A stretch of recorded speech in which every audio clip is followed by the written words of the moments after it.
I'm Lewandowski or Curran Rashford. Who do you choose? I'm backing Rashford. Listen, Marcus Rashford is the best player now, in his prime, in this time.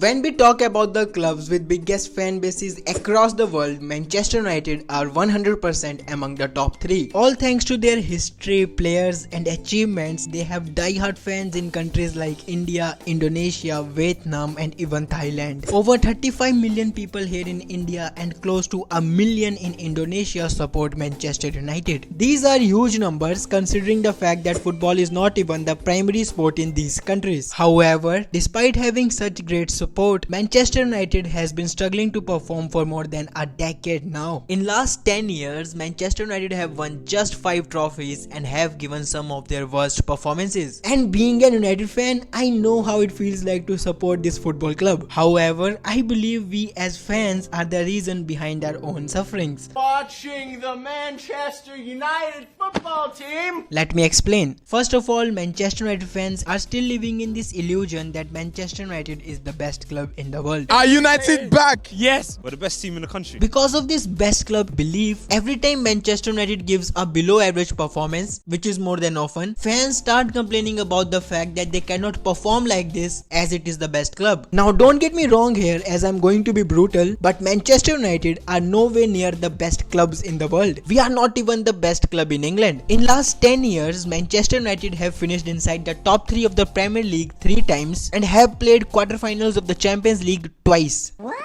Now if we compare this to our rivals Manchester City, then they have won the Premier League 6 times and have played 3 quarterfinals, 2 semi-finals, 2 finals of the Champions League in the same amount of time. But Manchester City have bought their success. Now I will not comment on this argument, but I'll definitely say that there is not much difference between the net spending of these two clubs. The only difference is the way that money has been spent. Man United has wasted it by signing average players on high prices, whereas Manchester City has invested that money to sign young and exciting players who are helping them in maintaining their dominance in the English football. However, it is the fact that Manchester United is the greatest club in England. They are the biggest but sadly not the best. The second major problem with Manchester United fans is the comparison to Sir Alex Ferguson era. He's the most Ferguson-like manager we had in years. They believe someday some manager will replicate the success that Sir Alex Ferguson had at the club. We will dominate Europe again. He's going to lead us to glory. Every time the new manager arrives at Old Trafford, there is this unwanted pressure of achieving something which is unachievable. I mean, you just cannot win 13 Premier League titles and dedicate your entire life to a single club. Since the retirement of Sir Alex Ferguson, Manchester United have installed 5 permanent managers, but surprisingly, all have failed to meet the expectations of the fans. Manchester United fans are expecting so much from their managers that the tenure of Jose Mourinho was labelled as unsuccessful despite winning 3 trophies in 2 years, the most since the departure of Sir Alex Ferguson. See, I am not asking you to stop criticizing the manager, but all I am saying is stop asking for unrealistic results. I mean, the kind of squad we have right now, there is no possible way of winning the Premier League for next 3 to 4 years. My opinion, it will be hard for Manchester to be in the top of the game the next 2-3 years. In fact, at this moment, defeating Manchester City or Liverpool should be considered as a huge achievement just because we don't have good players. Talking about the players, Manchester United has this bad habit of signing bang average players and then presenting them as the best in the world. And we fans fall into this trap every single time. Most recently, Manchester United signed Antony for 95 million euros. Fans were justifying why Antony is worth this much money. Antony, I'll be honest with you, is very crucial for Man United. £80 million well spent. But now we all know